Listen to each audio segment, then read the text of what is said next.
qədər əzəmətlisən.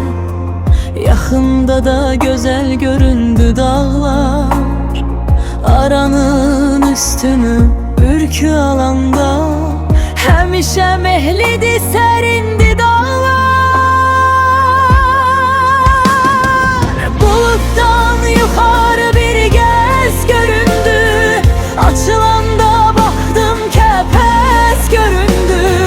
Həyat çox əzizdir, ömür şirindi, ancaq ömürdən də şirindi dağlar.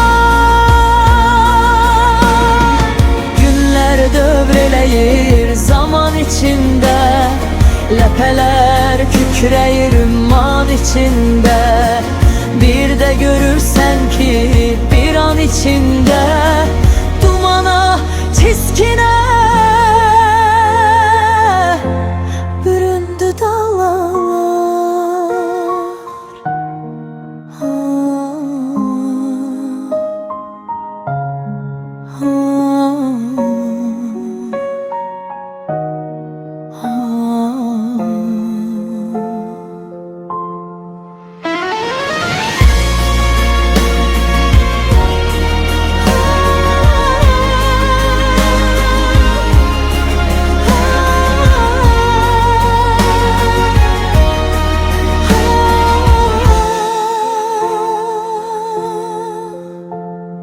Hər an arzularam görməyə sizi, ürəyim istəyir var cümlənizi.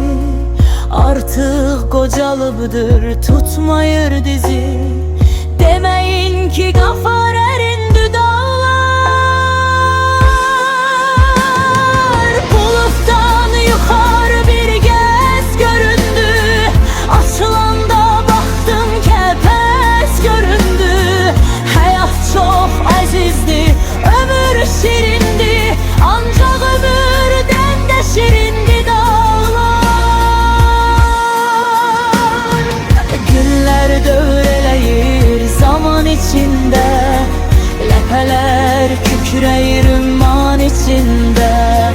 Bir də görürsən ki bir an içində dumana, çiskinə